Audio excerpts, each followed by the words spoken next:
1 पे, चैनल 1 में आ रहा है। तो सोशल मीडिया पे भी आ जाता है, तो आप लोग देख सकते हो। तो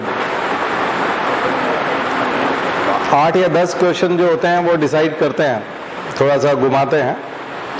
बाकी अधिकांश सिली टाइप होते हैं। कुछ थोड़े से ऐसे होते हैं जो रेगुलर जो लोग बच्चे पढ़ते रहते हैं उनके संपर्क में रहते हैं, और 10-12 प्रश्न ऐसे होते हैं जो कंफ्यूजिंग होते हैं, जो हमेशा आपको परेशान करते हैं परीक्षा में। वो ही डिसाइड करते हैं। उसमें से जो आपने ठीक कर ली है बस उस पर सिलेक्शन हो जाएगा, तो कट ऑफ निश्चित रूप से ऊंचा जाएगा, कट ऑफ ऊंचा जाएगा। अब पहले जैसा कट ऑफ नहीं रहेगा, ऊंचा चला जाएगा, क्योंकि बहुत सारे बच्चे जो है अच्छा कर रहे हैं, लेकिन एकदम उतना आसान भी नहीं है जैसा लगता है। वो जब गलत होना शुरू होते हैं तो सीरीज बनती है, फिर उसकी भी एक श्रृंखला चलती है, ठीक है। गलत भी बहुत होते हैं, लगता है हमको एग्जाम के बाद, हम लोगों को हॉल में से निकलने के बाद लगता है कि काफ़ी ठीक होंगे, लेकिन जब उसको मिलाने लगते हैं तो फिर एक छोटी छोटी गलतियां सामने आती है। लेकिन कल जो मैंने आपको बताया था उसमें से कुछ हवा लगी है आपको? हाँ हाँ, मतलब एक पैटर्न जमाया है। और सबसे बड़ी चीज़ है कि मैं सोच रहा था कि वो थोड़ा और कठिन जाएगा, तो वो 2008 में चला गया बड़ी मुश्किल से 2020 में या 2019 वाले पेपर में वो उसने अपना स्तर ठीक किया था। मतलब 8-10 परीक्षाएं लगी तो उसको इस लेवल पे आने में, वो उठ करके वापस वहीं जाके बैठ गया, फिर से 2007-8 में चला गया। ठीक है, उनकी मर्जी है, वो उसको और घटाना चाहते हैं, तो फिर उनको किसी ने समझाया होगा ना कि एमपी से बाहर के बच्चे सेलेक्ट हो जाएंगे, मतलब एमपी के बच्चे सेलेक्ट नहीं हो पाएंगे, क्योंकि वो इतना टफ कर नहीं पाते। तो बाहर जो यूपीएससी की तैयारी कर रहे हैं देश भर में, खास करके दिल्ली में रह करके जो तैयारी कर रहे हैं, वो सब निकाल ले जाएंगे, और एमपी के बच्चे जो यहीं पे इंदौर में या भोपाल में रहकर तैयारी करते हैं वो बाहर हो जाएंगे। तो इस डर से उन्होंने और उल्टा उसको और सरल कर दिया, और लोकल क्वेश्चंस भी बिल्कुल एकदम वैसे बनाने की कोशिश की। ठीक है, ये अब उनकी सोच है एजेंसी चलाने वालों की। अब जब वो बदलना चाहेंगे तब बदलेंगे, नहीं बदलना चाहेंगे नहीं भी बदलेगा, उससे कोई बहुत ज़्यादा लेना देना नहीं है। और नौकरी इसमें भी मिलती है, बिल्कुल आप बाहर हों, बेरोजगार हों, उससे तो लाख गुना अच्छा होता है। कम से कम आप कुछ न कुछ पोस्ट पे होते हैं, और पोस्ट के अपने अधिकार होते हैं। अगर आप तहसीलदार भी बन गए तो कहने को ऐसा लगता है कि बहुत छोटी पोस्ट है, लेकिन जो काम तहसीलदार के सिग्नेचर से होना है वो उसके सिग्नेचर से ही होगा, वो कलेक्टर के सिग्नेचर से नहीं होगा। या भोपाल में बैठा कमिश्नर है तो उसके सिग्नेचर से नहीं होगा, करेगा वही। नामांतरण करना है तो वही करता है, जमीन नापने जाना है तो वही जाता है। तो जो मेजरमेंट के काम है वो सब वो उसके हाथों ही होता है। आपका कोई वारिस छूट गया है, उस वारिस का नाम जोड़ना है तो वही जोड़ता है। यहाँ का अधिकारी फोन कर देता है, लेकिन फोन करने से भी कुछ नहीं होता। कई बार कलेक्टर फोन कर देता है कि तुम ये काम देख लो, लेकिन वो अपनी पूरी अकल लगाता है। वो अपने पटवारी को बोलता है तुम जाके रिपोर्ट बनाओ। जो लोग आवेदक होते हैं उनको सम्मन जारी करता है कि तुम लोग कोर्ट में पेश हो मेरी, और मेरे यहाँ पे बयान दर्ज कराओ, अपने स्टेटमेंट अपने डॉक्यूमेंट के साथ आओ, प्रूफ लेके आओ, जो आप दावा कर रहे हो उसके फेवर में क्या क्या प्रूफ है आपके पास, वो सब लेकर इस तारीख को इतनी बजे उपस्थित हो जाओ। अब कई बार ऐसा लगता है कि कलेक्टर सब कुछ है, अगर उसने बोल दिया तो सब कुछ हो जाएगा, लेकिन नहीं होता। वो अपने उस प्रोसीजर को फॉलो करता है, उसमें कई बार वो 2-3 महीने ले लेता है। तो कलेक्टर भी उसको ज्यादा परेशान नहीं कर सकता कि तुम ये सब प्रोसीजर फॉलो मत करो, मतलब डायरेक्ट उसको करो। डायरेक्ट करने के लिए नहीं कह सकता। पटवारी को भी एकदम नहीं कहा जा सकता है कि तुम गांव में जाओगे नहीं, किसी से पूछोगे नहीं, बस यहीं बैठ करके हम जो कहते हैं वैसा लिख करके दे दो, ऐसा नहीं कहा जा सकता। पटवारी भले चाहे कितना ही छोटा अधिकारी है, लेकिन उससे यही कहा जाएगा कि जाओ पता करो, बयान लो, जांच करो, फिर अपनी रिपोर्ट दो।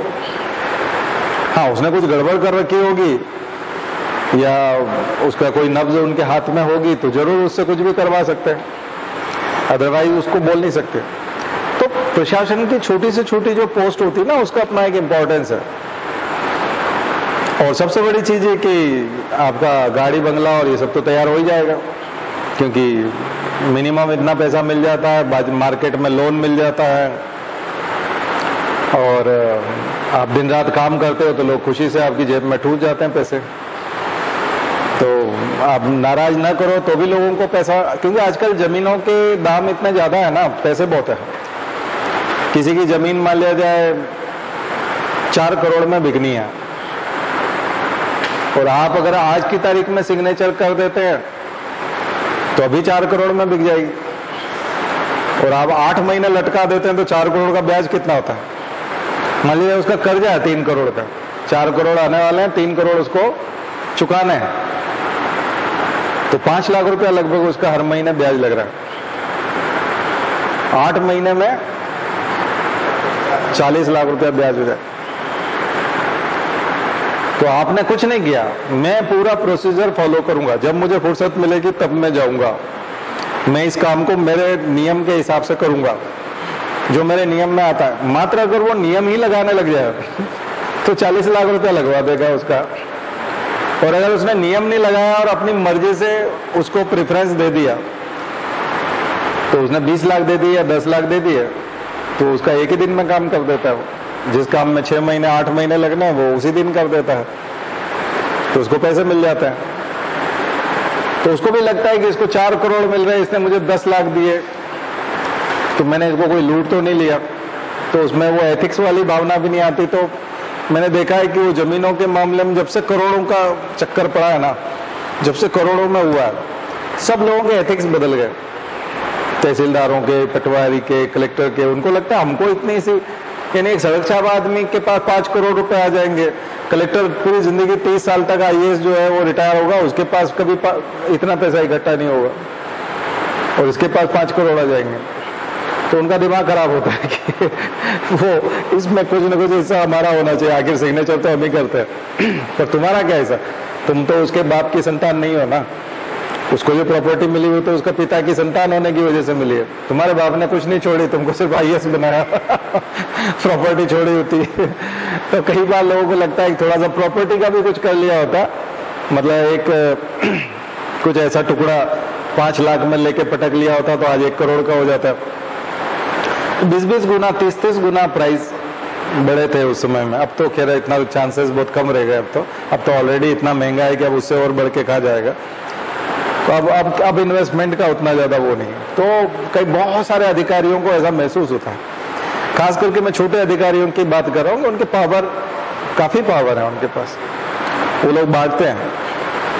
तो हम लोगों के पास भी, जब मेरी तनख्वाह 6,500 रुपए थी, तब मेरे पास 2 लाख रुपए का ऑफर आया था कि आपको कुछ नहीं करना है, वो जो जमीन जो पीछे वाली है उसके बजाय आपको थोड़ी सी आगे वाली देनी, रोड साइड की देनी। आप थोड़ा सा पीछे दे रहे हैं, 2 खेत पीछे दे रहे हैं, 2 खेत इधर के दे दो, आपको 2 लाख रुपया दे देंगे। वो लेके भी आ गया था, लेकिन उस समय रेट बहुत कम था, 2 लाख। अब आज के उसी चीज का वो 1 करोड़ देगा। पर उस समय हमारी तनख्वाह भी 6,500 रुपये थी। तो 6,500 रुपये पूरा महीना अगर आप काम करोगे तो 6,500 रुपये आएगा। और उसके वहां से तो उसका नंबर चेंज करना था, उसमें वो 2 लाख रुपया देते। तो ये पावर बहुत ज्यादा होता है। स्टेट सर्विस से भी निकलने के बाद बहुत सारे पावर होते हैं आपके पास, जिसकी वजह से लोग बहुत अच्छा महसूस करते हैं, कमाते हैं और उस पद पे बने रहते हैं। इसलिए स्टेट सर्विस का भी चार्म है, क्योंकि यूपीएससी उनके सपने से बहुत दूर लगता है। उनको लगता है कि यूपीएससी हम नहीं कर सकते, बहुत टफ है, जबकि उसका सारा कंपटीशन प्रीलिम्स में ही भरा पड़ा है। मेंस में कोई कंपटीशन नहीं है। अगर किसी को लिखना आता है तो प्रीलिम्स ही हर्डल है बस, बाकी तो वो एकदम से निकाल ले जाएगा। प्रीलिम्स थोड़ा ज्यादा कंपटीशन बनाया हुआ है, कृत्रिम टाइप का, आर्टिफिशियल कंपटीशन है वो, थोड़ा उसको जानबूझ करके बहुत टफ बनाया हुआ है। तो वो हर्डल जो है अगर कोई निकाल लेता है तो मैंने थोड़ा सा आपको लाइट करने की कोशिश की। इसलिए मैं बिल्कुल बहुत ज्यादा पीएससी के खिलाफ भी नहीं बोलूंगा। बीच में ऐसा बोलता था तो लोगों को लगता था कि ये पीएससी के दुश्मन है स्टेट सर्विस के। अब कोई नौकरी ना लगे, आप ऐसे ही बेरोजगार घूमे, तो उससे अच्छा तो आप स्टेट सर्विस में चले जाओ, वो तो अच्छा है ही, हम कभी मना नहीं करेंगे उसके लिए। लेकिन ये है कि कोशिश करना चाहिए कि यूपीएससी में आ जाए। ठीक है ना। मेरी पर्सनल मान्यता ऐसी थी कि मैं स्टेट सर्विस में एक्सीडेंटली गया था, क्योंकि जो सबसे पहला सिलेक्शन हुआ था वो स्टेट सर्विस में ही हुआ था। अगर मुझे पहले अगर यूपीएससी वाला सिलेक्शन मिलता तो मैं शायद उधर नहीं जाता कभी, लेकिन क्योंकि पहला सिलेक्शन था तो वो उसी में था। और हम तैयारी करते करते भूल भी गए थे कि ऐसा कोई सिलेक्शन हुआ था। तो 3 साल बाद अपॉइंटमेंट लेटर आया, तो न्यूज़पेपर में लिस्ट आई थी हमारे लोगों की, जो हम सेलेक्टेड थे, 30-35 लोग थे, उनकी लिस्ट आई थी कि इसको यहाँ लगाया गया, इसको यहाँ पे भेजा गया, इसको यहाँ पर नियुक्त अपॉइंटमेंट मिला है। तो सबका न्यूज़पेपर में लिस्ट आई थी। तो अचानक से कोचिंग पढ़ा रहे थे तो किसी बच्चे ने कहा सर आज आपका न्यूज़पेपर में नाम आया और आपका वहाँ पोस्टिंग हुआ है। मैंने कहा कौन सा पोस्टिंग हुआ है, कब हुआ है, मतलब हम भूल भी गए थे उसको। एग्ज़ाम दिया था, उसके बाद एग्ज़ाम के तो 4 साल बाद आया था न्यूज़पेपर में, तो भूल जाते थे उस जमाने की कोई पोस्ट भी आने वाली है। और पचड़ा रहता था, कई बार सरकार देती ही नहीं थी, अपॉइंट ही नहीं करती थी। रिजल्ट निकाल दिया, उसके बाद भूल गई, या कोर्ट में कोई केस लगा पड़ा है, कब तो फैसला हुआ, कब आया। अब आजकल इंटरनेट का जमाना है, सोशल मीडिया में जुड़ते हैं, व्हाट्सएप ग्रुप बना लेते हैं, तो सब चीजें बहुत जल्दी फास्ट वो करती है। उस समय में तो न्यूज़पेपर में जब आता था तभी पता चलता था कि कुछ हुआ है, और हम लोग पीछे भी नहीं पड़ते थे, पता भी नहीं करते थे कहाँ क्या हो रहा है, पता भी नहीं करते थे। तो फिर हमने कहा फिर कोचिंग कैसे चलेगी, कोचिंग बंद करना पड़ेगी। तो फिर हमने अल्टरनेट निकाला कि 2-3 दिन जॉब करेंगे, 2-3 दिन कोचिंग पढ़ाएंगे, ऐसा कुछ करेंगे। तो वहाँ गए, जॉब में ऐसे ही चलाया उसको 2-2.5 साल, और थोड़ा एक्सपीरियंस जॉब का भी आया, बाकी कोचिंग चलाते रहे, उसी पे फोकस करते रहे। 2-3 दिन जॉब करते थे, पर वो सक्सेस नहीं हुआ। फिर बाद में इलेक्शन आ गए थे, इलेक्शन में ड्यूटी लगी तो फिर कोचिंग बंद करनी पड़ती महीने भर के लिए। तो हमने फिर कोचिंग को सिलेक्ट किया। हमने कहा नहीं, अब ये तुम्हारा तुम ही संभालो। हम तो कलेक्टर वगैरह सब जिद करने लगे और ऑर्डर और सख्ती बरतने लगे कि यहाँ रहना पड़ेगा, ऐसा है, तुम गायब नहीं हो सकते। मैंने कहा मैं तो 3 ही दिन आऊँगा सप्ताह में, आपको रखना है तो रखो। तो उन्होंने कहा नहीं ऐसे नहीं होगा। तो हमने फिर उसको रिजाइन लिख दिया। हमने कहा ये आप पकड़ो, बोले हम सैंक्शन नहीं करेंगे। मैंने कहा तुम पकड़ो इसको, रख करना नहीं करना भाड़ में जाओ, कुछ भी कर लो उसको। उसके बाद कभी गए नहीं, तो अभी तक हुआ नहीं, अभी सैंक्शन पड़ा है वो। हमने कहा मत करो, रखे रहो अनंत काल तक तुम्हारे पास। तो वो उसके इस बीच में तो दूसरी जॉब कर ली, फिर नहीं आ गई, नहीं तो फिर यूपीएससी की निकलने लग गई। तो फिर स्टेट सर्विस में सिलेक्शन तो हुआ, कई बार हुआ, उसके बाद भी देते थे। बच्चों के उत्साह के लिए देते थे हम लोग, आप लोगों के उत्साह के लिए। पूरी क्लास में से 50 लोग थे तो 45 लोग प्री निकल जाते थे, तो 45 लोग मेंस देने जा रहे थे, एक हम भी होते थे उसमें से, हम भी उनके साथ बैठ के देते थे। तो बहुत अच्छा लगता था उस समय में, बच्चों को मोटिवेशन भी आता था। सर भी हमारे साथ बैठे हुए हैं, बहुत सारे बच्चे निकल, हम वहीं रह जाते थे, वो निकल जाते थे, वो सब जॉब करते थे, हम वहीं वापस फिर से नए बच्चों के साथ ABCD से। तो ऐसा बहुत किया, बहुत अच्छा लगा। तो स्टेट सर्विस का भी जर्नी जो है वो हम लोगों के जो एक्सपीरियंस है वो जॉब करने के कम है, लेकिन दूसरे बच्चों को निकालने के बहुत है। तो बहुत लोगों का अब सब अच्छे खासे मोटे ताजे हो गए, करोड़पति हो गए सब, और सब अच्छे खासे बड़े बड़े घरों में रहते हैं, बड़ी बड़ी गाड़ियां लेके घूमते हैं सब। तो बढ़िया है, उसमें कोई दिक्कत नहीं है, कर सकते हैं। जॉब में ना आओ उससे अच्छा तो है, कम से कम कोई न कोई जॉब तो आपके पास रहे, तो उसके लिए तो बहुत ही अच्छा है। लेकिन जो लोग यूपीएससी को टारगेट कर रहे हैं वो थोड़ा सा, आप आज का पेपर देख करके समझ ही गए होंगे कि यूपीएससी में ऐसे प्रश्न तो बिल्कुल नहीं आते हैं, है ना। ये तो बिल्कुल ही एकदम, कल भी मैं आपको बता रहा था कि बहुत ऊपर ऊपर से प्रश्न आते हैं, लेकिन मुझे लगी, उम्मीद थी कि पिछली बार से ज्यादा टफ करेगा, वो वापस 10 साल पीछे चला गया। खैर कोई बात नहीं, लेकिन ये सब मैंने आपको बताए थे कि ऐसे लेता है, ऐसे प्रश्न लेता है, आइडिया आपको दिया था, लगभग वही है। तो इस प्रकार की तैयारी में तो मुझे लगता है कि हम लोग समय नहीं बिताएंगे, हम लोग मेंस की तैयारी करेंगे। एनालिटिकल होते हैं और क्वेश्चंस होते हैं, और वो यूपीएससी के स्टाइल से यदि आप लिखोगे तो एमपीपीएससी में भी ज़्यादा मार्क्स आएंगे। तो हम कल्चर में ही चलते हैं। कल्चर से भी आज के उसमें प्रश्न था, जो मैं इंडस वैली कल्चर पढ़ा रहा था तो उसमें पीपल वाला जो था ना, अभी यहाँ तो मैं शायद उसको नहीं बता पाया, लेकिन मैंने अपने घर वाली क्लास में परसों ही पढ़ाया था कि पीपल का वो बने हुए थे। उस समय पीपल की आकृति ज्यादा थी। पीपल बहुत पहले से, इंडस वैली सिविलाइजेशन से पीपल को एक तरह से सेक्रेड ट्री माना जाता है, पूजने वाला ट्री, उसको बहुत पहले से पूजा जाता है पीपल को। तो ऐसे जो प्रश्न आते हैं ये आपको समझना चाहिए, है ना। तो वो हमारे नोट्स में भी है, अगर आप नोट्स देखेंगे तो अच्छे से हाईलाइट किया हुआ है। और बहुत सारे प्रश्न ऐसे बिल्कुल एकदम बोल्ड लेटर्स में जो दिए हुए हैं बॉक्स बना के, उनमें से हैं अगर आप देखेंगे तो इतना टफ नहीं है। तो चलिए कल्चर वाली बात करते हैं। तो कहाँ तक पहुंचे थे हम लोग कल्चर में? हमने कुछ साइट्स बताई थी पेलियोलिथिक वाली, और वो उसके बाद आपको इंडस वैली सिविलाइजेशन का भी बताया होगा, है ना। एंशिएंट टेक्स्ट वाली बात हम लोग शायद कर चुके थे, है ना, एंशिएंट टेक्स्ट की बात हो चुकी थी। फिर मैंने अदर टेक्स्ट में विशाखादत्त और मुद्रा राक्षस ही बताया था, याद है? मैंने आपको कहा था मृच्छकटिकम और मुद्रा राक्षस ही बताया था, क्योंकि वो बहुत ही टेस्ट करने का एक अच्छा तरीका होता है किसी भी व्यक्ति को। और उस समय की हिस्ट्री का सोर्स भी है ना, हिस्टोरिकल बुक भी है, मतलब स्पिरिचुअल बुक तो नहीं कह सकते उसको, लेकिन संस्कृत में होने की वजह से। देखिए क्या है, संस्कृत जो थी वो उस समय के एडमिनिस्ट्रेशन की और पढ़े लिखे लोगों की लैंग्वेज थी। तो संस्कृत में जो भी लिखा गया वो धार्मिक ग्रंथ नहीं है। संस्कृत में कई उस समय में बहुत सारे ऐसे नाटक लिखे गए हैं जो अश्लीलता के बहुत करीब है, वल्गर टाइप के, लेकिन वो संस्कृत लैंग्वेज में थे और वो वल्गर है उनकी लैंग्वेज बड़ी। तो इसका मतलब ये नहीं कि संस्कृत में लिखा हुआ है तो वो पवित्र होगा और उसको हवन में ही बोला जाएगा हमेशा। संस्कृत मतलब उस समय की एक ऑफिशियल लैंग्वेज थी, ठीक है, जो आम आदमियों से ऊपर थी, पढ़े लिखे लोगों की लैंग्वेज थी। उसमें बहुत कुछ लिखा गया संस्कृत, उसमें से एक ग्रंथ आपको बताया था। तो आप ये सब जो जैसे मुद्रा राक्षस है, तो ये पूरी कॉन्स्पिरेसी है। आखिर चंद्रगुप्त मौर्य के दरबार में कैसी राक्षस, एक उसके सेनापति का नाम था, राक्षस सेनापति था, अमात्य राक्षस, उसको अमात्य राक्षस बोलते हैं। एक मंत्री था जो सेनापति का काम भी करता था। दो सेनापति बड़े पाटलिपुत्र के इतिहास में माने जाते हैं, एक शक्टार और एक राक्षस।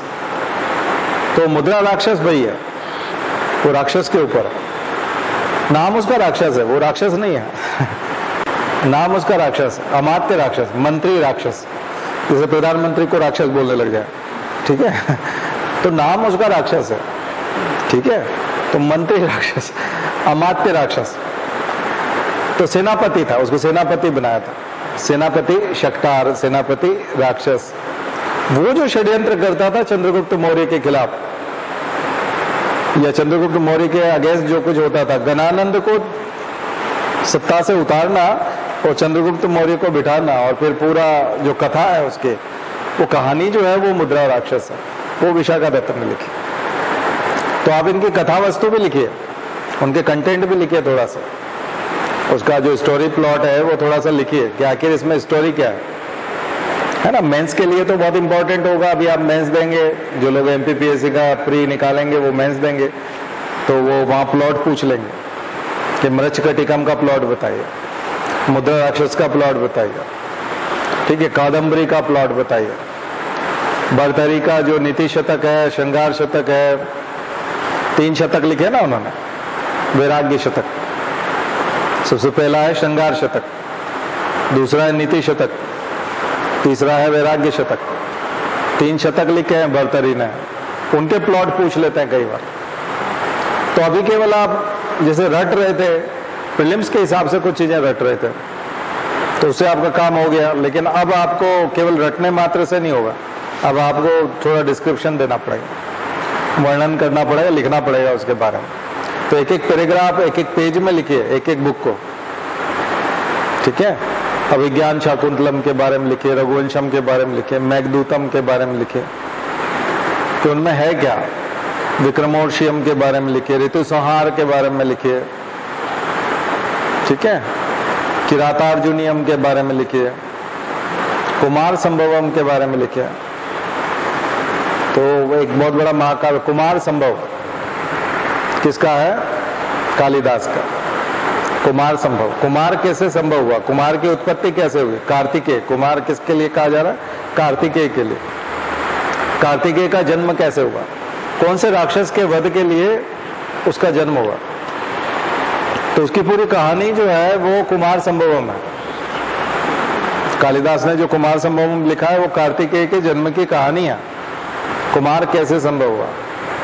तो ये आपको प्लॉट जब आप पढ़ोगे तो फिर थोड़ा डीप में जाना होगा। वो मेंस का लेवल है, और ये मेंस के लेवल पे जब जाते हो तो यही तो यूपीएससी का स्टाइल है पढ़ने का। यूपीएससी में यही तो पढ़ते हो, उसका प्रीलिम्स भी मेंस जैसा ही होता है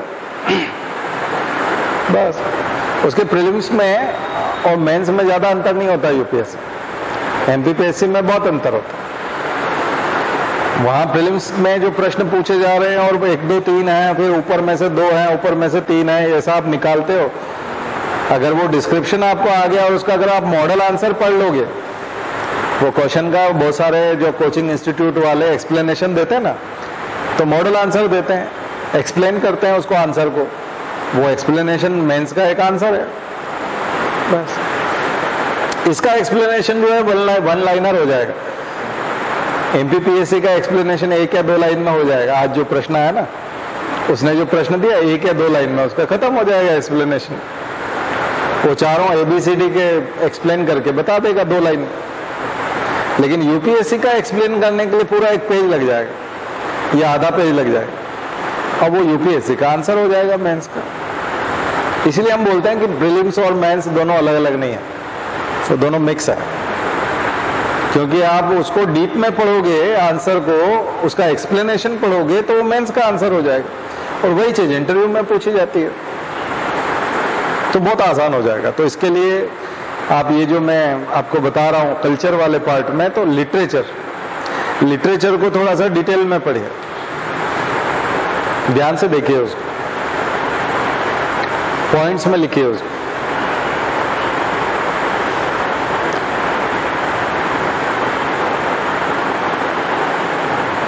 आपका उपयोग जो प्रशासन में होगा ना, वो स्टेट सर्विस और यूपीएससी को देख के नहीं होगा, आपकी क्वालिटी को देख के होगा। मैं कम से कम 5 ऐसे स्टेट सर्विस के लोगों को जानता हूं जो आईएएस पे भारी पड़ते हैं। आईएएस उनके सामने नहीं टिकते और उनको इंपॉर्टेंस भी दिया जाता है और वो तय करते हैं।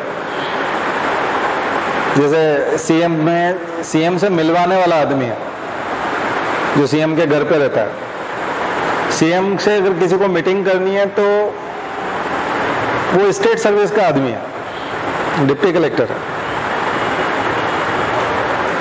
लेकिन जितने भी आईएएस हैं वो सब उसी को कॉल करते हैं कि सीएम साहब सुबह 8 बजे मिल जाएंगे, तो उसके नाम के आगे जी लगाएंगे। जैसे प्रमोद नाम है, नाम नहीं है प्रमोद, अभी मैं एक सैंपल नाम ले रहा हूँ, तो मतलब प्रमोद जी वो सीएम साहब मिलेंगे सुबह 8 बजे, मैं 9 बजे आ जाऊँ? बोले नहीं कल तो बहुत बिजी हैं, कल नहीं, वो थोड़ा एक जरूरी काम था। तो फिर आप एक काम करिए, 5 मिनट के लिए आप उधर साइड में खड़े हो जाना, मैं जहाँ बताऊंगा केवल 5 मिनट के लिए मिलेंगे, 8:45 बजे आ जाएगा और 5 मिनट के लिए, और अपनी बात जो है संक्षिप्त में रखिएगा। अब ये कौन है? ये काम करने वाला स्टेट वाला, स्टेट सर्विस का, एमपीपीएससी से सिलेक्टेड है। और जितने 200-300 लोग आईएएस बने हैं सीधे यूपीएससी से, उन सबको वही गाइड करता है, वही चैनलाइज करता है दिन भर का, क्योंकि वो परफेक्ट है। और इसका मतलब ये नहीं कि अगर हम मतलब यूपीएससी की तैयारी करेंगे तो ज्यादा स्किलफुल होंगे। एमपीपीएससी में भी मान लिया जाए कोई यूपीएससी में जाता जाता बच गया और बहुत अच्छे से उसने एमपीपीएससी को दिया और यहाँ पर अच्छे स्थान पर पहुंचकर वो डिप्टी कलेक्टर बन गया, तो उसका यूज हो जाएगा अच्छी जगह, वो एंजॉय कर पाएगा उस पोजीशन को। ढेरों लोग हैं ऐसे, कम से कम 4-5, ढेरों तो नहीं कह सकते, 4-5 है मतलब, पर ये पूरे 50 सालों में 4-5, पिछले 20 सालों में 4-5 निकले हैं।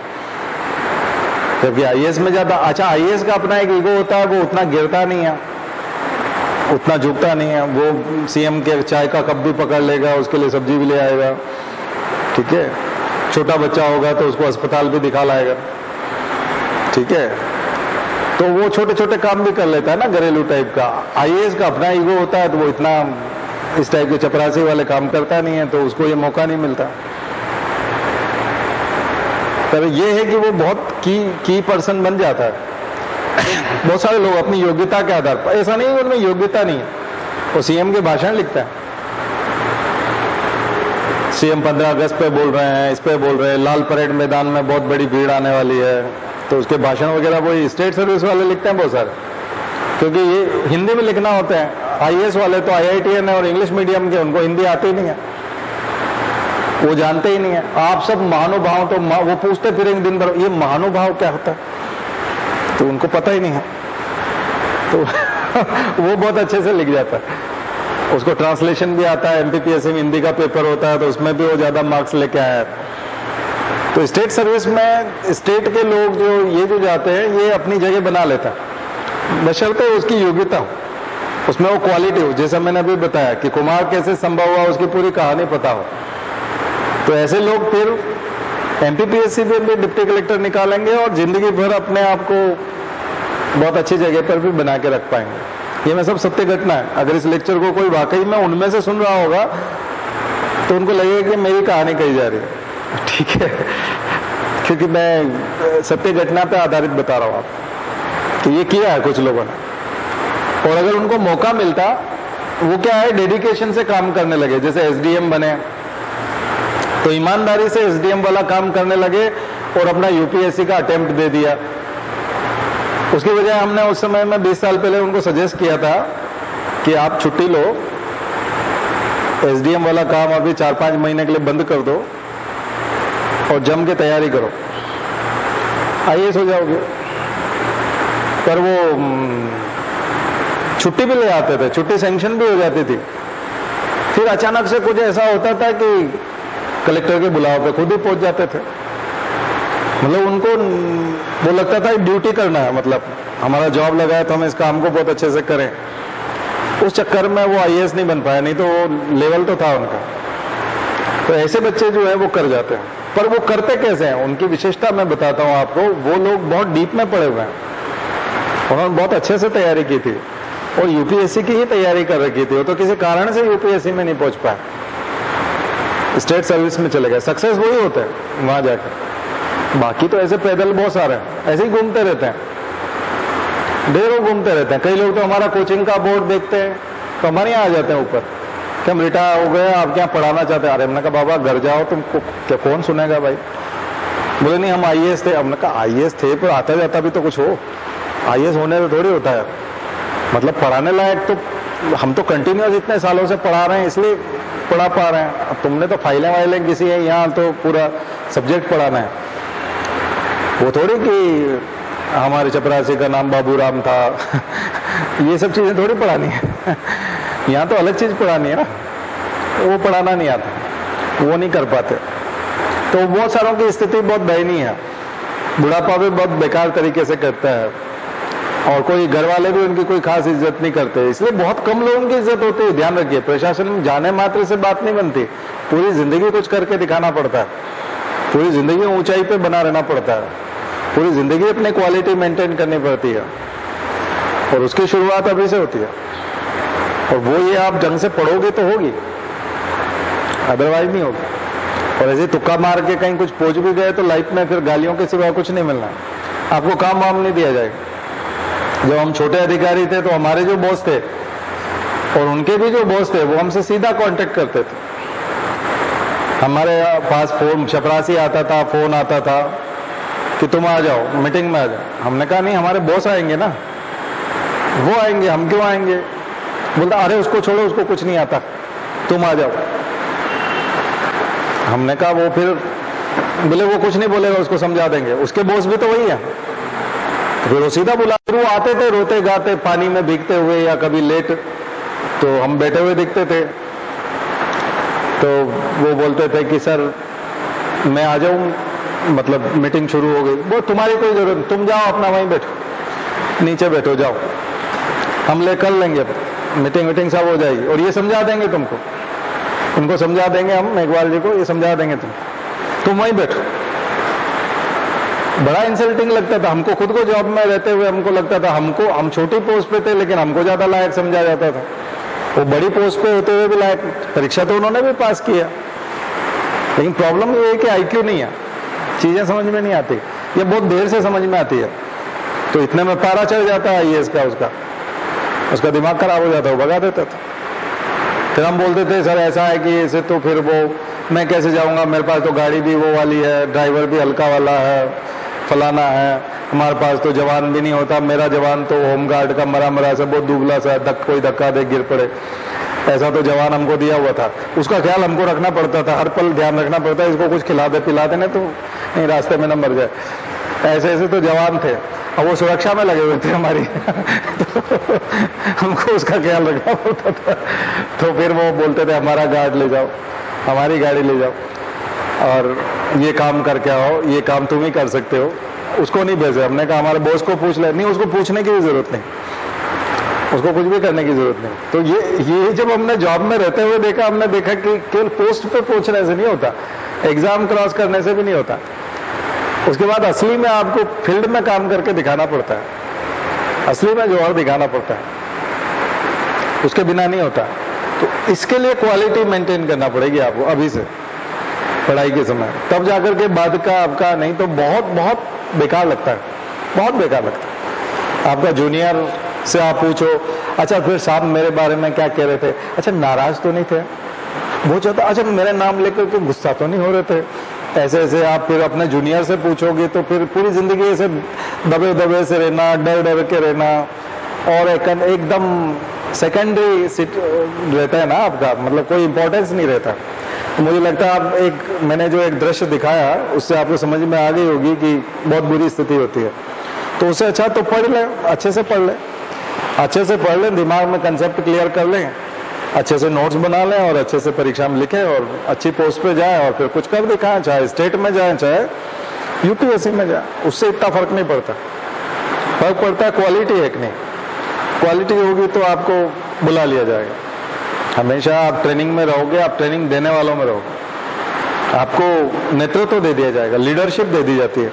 लीडरशिप वाली पोस्ट हमेशा खाली होगी, ध्यान रखिए, लीडर बनने के लिए पोस्ट हमेशा खाली रहती है, आपको पकड़ना पड़ती है, उसको दावा ठोकना पड़ता है। ये फोर्थ पेपर का जो भी मेंस देंगे उनका फोर्थ पेपर का ये, यानी कि लीडरशिप होनी चाहिए। लीडरशिप की आवश्यकता, अगर आप लॉ करेंगे तो लॉ में भी वो लीडरशिप की बात करता है कि किसी भी एडवोकेट में क्या होना चाहिए, किसी भी प्रशासनिक अधिकारी में क्या होना चाहिए, किसी भी बैंकर में क्या होना चाहिए। अच्छा बैंकर किसको कहेंगे? जो अच्छे से लोन देगा, अच्छा बिजनेस करके लाएगा, ज्यादा ब्याज कमा करके बैंक को देगा, वो अच्छा बैंकर होगा।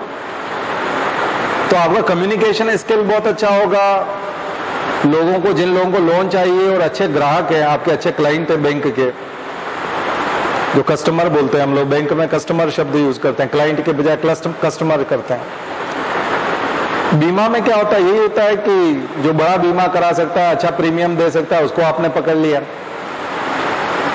लॉयर में यही होता है कि आप अपने क्लाइंट को जिता ले गए, तो आप में साहस है, आप में हिम्मत है, आप उसके फेवर में बात कर पाते हो, जो रूल है, जो लॉ है वो समझा पाते हो, जज को बता पाते हो कि ये कानून ये कहता है और मेरे क्लाइंट को इसका फायदा मिलना चाहिए। और ये बात आपने सही समय पे सही जगह पर जज को बता दी और सही दिन बता दी, सही समय पे, तो आप केस जीता ले जाओगे। तो हर जगह पर ये सूत्र लागू होते हैं।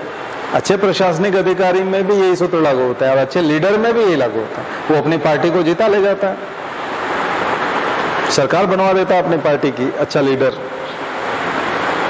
तो ये क्वालिटी हर जगह लगती है। और घर का मुखिया बनने के लिए भी पूरे परिवार वाले सुखी रहते हैं। आप लोगों के अधिकांश परिवार में यदि सुख सुविधाएं होंगी तो वो घर के किसी एक या दो व्यक्तियों के कारण होगी। वो उनका प्रताप है, उनका नॉलेज है, उनकी स्किल है, उनकी मेहनत है, उन्होंने सही समय पे सही सही निर्णय लिए, इसलिए आज आप सुखी होंगे। और घर में दुखी होंगे तो भी किसी न किसी के कारण होंगे, कोई एक ही व्यक्ति होगा जिसके कारण आप बहुत परेशान हो, क्योंकि उसके डिसीजन सही नहीं थे। तो ये जो चीज है, ये जो लीडरशिप ये जो आती है, ये 4th पेपर के सिलेबस में है आपके। एक प्रशासनिक अधिकारी में ये गुण होना चाहिए कि वो अपने डिस्ट्रिक्ट को बहुत आगे लेके चला जाए, अपने सारे सबऑर्डिनेट को बहुत आगे लेके चला जाए। तो 4th पेपर का आंसर जब लिखोगे तो लीडरशिप, उसमें एक्यूरेसी होनी चाहिए, नॉलेज होना चाहिए, आगे बढ़ने की इच्छा होनी चाहिए, ज्वलंत इच्छा होनी चाहिए अंदर से, बिल्कुल ऐसा लगना चाहिए कि ये बहुत आगे ले जाना चाहता है। ऐसे नेता को, देश का नेता है तो देश को आगे ले जाने की इच्छा होनी चाहिए। समाज का नेता है, जाति का नेता है तो अपनी जाति को आगे ले जाने की बात करते हैं। तभी तो आप अपने जाति का या समाज का अध्यक्ष बनाते हो उसको, क्योंकि वो अपनी जाति को बहुत आगे ले जाने की बात करता है। तो ये सब जगह लागू होता है, वो प्रशासनिक अधिकारी पे भी लागू होता है। तो ये बढ़ेगा कैसे? तो 2 पक्ष होते हैं इसके, एक ज्ञान पक्ष होता है, एक व्यवहारिक पक्ष होता है। तो एक तो नॉलेज वाला होता है, यानी बहुत पढ़ा लिखा होता है, उसके कंसेप्ट क्लियर होते हैं। दूसरा, वो जो नॉलेज उसके पास है उसको वो इंप्लीमेंट करना जानता है, व्यवहार में लेके आता है। 2 काम करना आता है उसको, ज्ञान भी मजबूत होगा उसका और व्यवहार भी मजबूत होगा। वो अप्लाइड भी बना देता है उसको, केवल नॉलेज तक नहीं रखता, उसको व्यवहार में, अपने कर्म में ले आता है, रोजमर्रा की जिंदगी में ले आता है। वो क्वालिटी उसमें होती है। तो यही मैं बता रहा था कि कुछ बच्चे जो पढ़े हुए थे उस समय में 20 साल पहले हमारे स्टूडेंट रहे, और आज वो पूरा सब काम देख रहे हैं, क्योंकि वो व्यवहार में ले आए उस नॉलेज को। बात समझ में आई ना? तो ये है। पर ये व्यवहार में लाने वाली बात तब होगी जब आप डिस्क्रिप्शन लिखेंगे, केवल ये लिखेंगे कि विशाखा दत्त और मुद्रा राक्षस, उससे बात नहीं बने, वो केवल कोरा ज्ञान है। लेकिन जब आप बात करेंगे, जैसे नीरज चोपड़ा है ना, वो जो है हम बात कर रहे हैं कि जेवलिन थ्रो में, तो वो उसने वो लिया मेडल, तो रिकॉर्ड है उसके नाम। अगर आपको ये चीज पता है कि उसने जो है गोल्ड मेडल लिया था और ये इस ओलंपिक में लिया था और यहाँ हुआ था इवेंट, इस सन में लिया था, तो ये बिल्कुल ऊपर का नॉलेज है। लेकिन जब आप उसका पूरा स्ट्रगल देखेंगे कि उसने किस तरह से पूरी मेहनत की, किस एकेडमी को पहले ज्वाइन किया होगा, माता पिता ने कितना कंट्रीब्यूशन दिया है, किस से वो मोटिवेट रहा और उसने ये सब किया, अगर उसकी पूरी आप पढ़ोगे, उससे जो मोटिवेशन आता है उससे आपकी जिंदगी में असर आता है। अगर आप 9 बजे उठते हो तो हो सकता है आप 6:30 बजे 6 बजे उठने लग जाओ उसकी स्टोरी पढ़ने के बाद। आप खाने पीने में लापरवाही करते हो तो हो सकता है कि आप रोज दूध पीना शुरू कर दो और लापरवाही बंद कर दो। ये व्यवहार पक्ष होता है, आया समझ में? ये केवल एक नाम रटने से, एक नीरज चोपड़ा ओलंपिक का गोल्ड मेडल, उसको पढ़ने मात्र से नहीं आता, उसकी स्टोरी सुनने से आता है, उस डिस्क्रिप्शन से आता है, और वो व्यवहार में आता है। उससे आप व्यावहारिक पक्ष, तो ज्ञान जब व्यावहारिक पक्ष में आता है तो फ्रूटफुल होता है, परिणामदायक होता है। और यही उद्देश्य होता है मेंस का और इंटरव्यू का। मेंस में वो कॉपी चेक करके आपके व्यवहार पक्ष को जानने की कोशिश करते हैं। प्रीलिम्स में केवल ज्ञान पक्ष पता चलता है, व्यवहार पक्ष पता नहीं चलता। आपका नॉलेज ही पता चलता है बस कि इसका इतना स्कोर है, तो उसमें कौन से वाले क्वेश्चन है, नहीं, सभी क्वेश्चन का मूल्य 2 है, सभी का मूल्य 2 ही है ना। कोई बिल्कुल सिली टाइप का क्वेश्चन आप गलत करके आओगे तो भी 2 नंबर कटेंगे, और बहुत ही कठिन वाला प्रश्न आपने सॉल्व कर दिया तो उसके भी 2 ही नंबर मिलेंगे। तो वहां भेदभाव नहीं होता, लेकिन मेंस में इन सब चीजों का अलग हो जाता है। उसमें कॉपी चेक करने वाले के दिमाग में आपकी एक छवि बनती है कि ये व्यक्ति डिप्टी कलेक्टर बनने लायक है, ये व्यक्ति IAS बनने लायक है, ये उसके लायक है क्योंकि ये ऐसा लिखता है, इसलिए इसे जाना चाहिए और मैं इसे मार्क्स दूंगा। तो उसमें आप मार्क्स निकलवाते हो उसकी जेब से, मजबूर करते हो।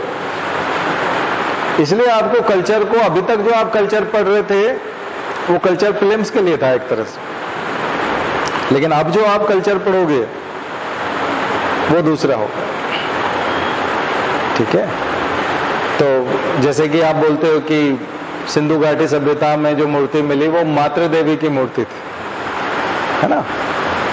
तो वो डाइटीज जो हैं वो फीमेल डाइटी है, मतलब वो एक तरह से गॉडेस हैं और उसी को सब एक तरह से वर्शिप करते थे। लेकिन जब आप यहाँ परीक्षा की तैयारी करोगे मेंस में, तो यहाँ प्रश्न और उसकी व्याख्या दूसरी हो जाएगी। बहुत प्राचीन काल से मातृ देवी की पूजा भारत में होती आई है और मातृ देवियां पूजी जाती रही। षोडश मातृका, एक और वर्ड आता था षोडश मातृका। जब हम यहाँ नीचे हवन कराते हैं तो षोडश मातृका पूजन कराते हैं, 16 माताओं का पूजन होता है। नवरात्रि में 9 दुर्गा होती हैं तो 9 माताओं का पूजन होता है नवरात्रि में। यूं षोडश मातृकाओं का पूजन होता है, 16 माताओं का पूजन होता है। तो माता पूजन जो है हमारे यहाँ का बहुत प्राचीन परंपरा है। तो आप इंडस वैली सिविलाइजेशन से लेकर के बाद में जो हम ये सब बता रहे हैं वहां तक इसको लेके जाओगे तो वहां का प्रश्न जो है वो पूरा दूसरा हो जाता है। वहां प्रश्न आता है कि मातृ देवी भारतीय संस्कृति की विशेषता है और मातृ देवी का पूजन बहुत प्राचीन परंपरा है। ऐतिहासिक साक्ष्यों से अपने उत्तर को समृद्ध कीजिए, एम्पावर कीजिए अपने आंसर को हिस्टोरिकल फैक्ट्स के माध्यम से। तो आपका हिस्टोरिकल फैक्ट वहां से चलेगा, इंडस वैली सिविलाइजेशन आया समझ, वहां से। तो वो जो पड़ा हुआ पार्ट है आपका इंडस वैली सिविलाइजेशन वाला, वो उसी में काम करेगा और वो शुरू का पैराग्राफ वहीं से बनेगा। पहला जो 1 या 2 पॉइंट बनेंगे वो वहीं से बनेंगे। कहां से? Indus valley civilisation. और उर्वरा शक्ति, फर्टिलिटी के लिए उसका उपयोग किया जाता है, क्योंकि मातृ देवी, यहां तक कि धरती को भी देवी कहा गया। स्वर्गादपि गरीयसी, जननी जन्मभूमिश्च स्वर्गादपि गरीयसी। जन्मभूमि, मातृभूमि, धरती माता कहा गया। तो उस चीज को तो वेदों में कहां पर धरती को माता कहा गया, कौन कौन से श्लोक में कहा गया। धरती की पूजा जनजातियों में भी होती है, इसलिए तो वो शिफ्टिंग कल्टीवेशन करते हैं। तो आप जितने ज्यादा फैक्ट्स ला के देंगे कि हम जब ट्राइबल हिस्ट्री देखते हैं तो उसमें देखने को मिलती है, जब हम रिलीजियस हिस्ट्री देखते हैं तो मिलती है, वैदिक हिस्ट्री देखते हैं तो उसमें मिलता है, इंडस वैली सिविलाइजेशन में देखते हैं तो देखता है, मंदिर आर्किटेक्चर में और स्कल्पचर में जाते हैं तो वहाँ माताओं की मूर्तियाँ मिलती है और मंदिर मिलते हैं माताओं के। तो मातृ पूजा बहुत प्राचीन है और गुप्त काल में आकर के वो बहुत समृद्ध हो गई थी और हिंदू धर्म का बहुत बड़ा हिस्सा है।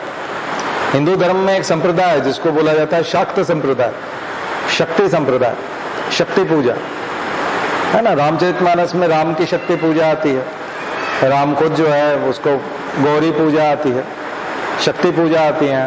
राम सीता स्वयंवर के समय में आप देखते हैं कि सीता जो है वो अपने जनकपुर में जो जहाँ राम से मिलती हैं तो गौरी पूजा के लिए जाती है, वहीं से राम से उनकी सबसे पहले भेंट होती है, ठीक है। तो ये जो सारी चीजें है ना, ये साक्ष्य जितने ज्यादा आपको याद आते जाएंगे और जितना ज्यादा आप पॉइंट्स वहां लिखते जाओगे और फैक्ट्स के रूप में, एविडेंस के रूप में ये सब देते जाओगे, उतना आपका आंसर स्ट्रॉन्ग हो जाएगा।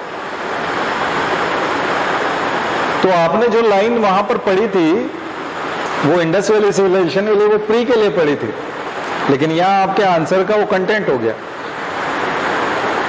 ऐसे आंसर आपका सज जाएगा और उसको आप लेके आओगे। फिर राजपूत काल में प्रत्येक राजपूत राजा या राजपूत परिवार का एक कुल देवी हुआ करती थी, इसलिए आप अगर देखोगे राजपूतों की कोई मूवी देखोगे या कुछ देखोगे तो उसमें कुल देवी की पूजा होती है, उनके प्रत्येक कुल की एक देवी होती है, तो वो फिर मातृ पूजा में आ जाएगा। फिर मध्यकाल में आकर के बलि प्रथा हुई और देवियों की यहाँ पर बलियां चढ़ने लगी। फिर वो वाइल्ड लाइफ एक्ट के तहत 1972 में बलि प्रथा बंद हुई और सरकार ने जो है उस बलि के स्वरूपों को बदला और ऐसे सारे सार्वजनिक स्थानों से बलि को बंद किया, बलि पर प्रतिबंध लगाया। पहले मानव बलि भी दी जाती थी देवियों को, तो मानव बलि दी जाती थी, तो मानव बलि को बंद किया, बाद में पशु बलि को भी बंद किया। तो यहाँ तक जब आपका आंसर आता है मातृ देवी की पूजा, हिस्टोरिकल फैक्ट्स और पूरा है, तब जाकर के इतनी क्वालिटी, इतने डायमेंशन जब आप देते हो तो उसको समझ में आ जाता है कि ये आदमी का दिमाग खुला हुआ है, ये प्रशासनिक अधिकारी बनने लायक है। और ये कॉपी मुझे लगता है कि इसको 10 में से 8 या 7 नंबर मिलने चाहिए। आया समझ? तो मैंने एक उदाहरण देके बताया आपको। तो हम जो पढ़ रहे हैं वो केवल प्रीलिम्स के लिए नहीं है या इंटरव्यू का कोई वन लाइनर आंसर नहीं है, बल्कि मेंस के लंबे चौड़े उत्तर का हिस्सा है। उसको आपको सेट करना है वहां जाकर, ठीक है? ये करना है। अब चूंकि हम लोग इतने सालों से करा रहे हैं तो उसका अर्थ समझते हैं और आपको इतनी आसानी से बता पाते हैं, लेकिन आप जब एक के बाद एक ऐसे प्रश्नों के आंसर लिख के लाओगे, ठीक है ना? जैसे कि कुछ प्रश्न एमपीपीएससी में क्या है कि जो आपके जैसे कोई एमए हिस्ट्री करता है तो एमए हिस्ट्री में जो प्रश्न एमए में आते हैं वही प्रश्न ये लोग यहाँ मेंस में पूछ लेते हैं। गुप्त काल को स्वर्ण काल क्यों कहा जाता है? एक बहुत कॉमन क्वेश्चन है और वो आ भी जाता है, परीक्षा में भी आ जाता है। वो एमपीपीएससी वाला शर्माता नहीं है।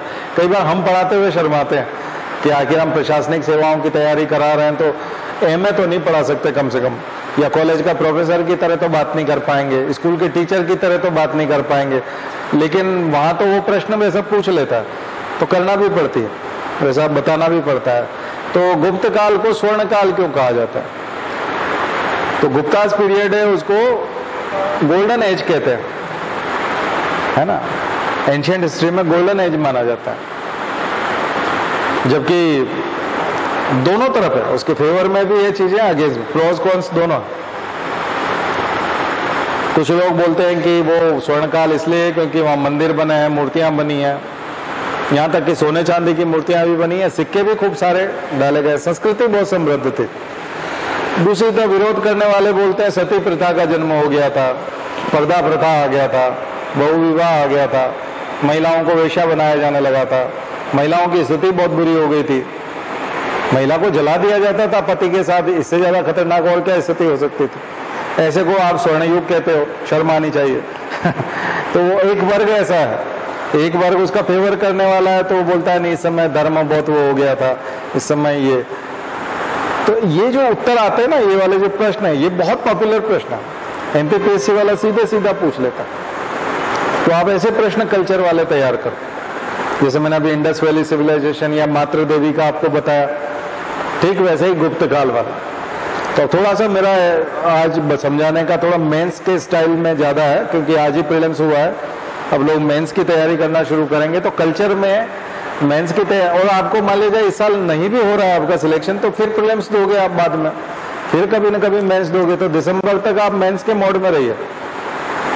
फिर जब भी कभी प्रीलिम्स का एडवर्टीजमेंट होगा और फिर से प्रीलिम्स आएगा, हम उसी मोड में आ जाएंगे वापस, हम आपको फिर वैसा बताएंगे। अभी आप नोट्स बनाइए, किसके हिसाब से बनाइए? मेंस के हिसाब से, और तैयार करके रखिए, समय नहीं मिलता।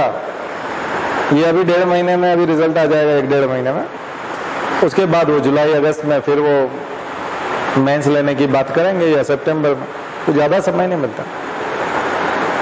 मेंस की तैयारी पहले से तैयार होना चाहिए, उसके बाद फिर आप प्री निकालेंगे तो ज्यादा अच्छा हो।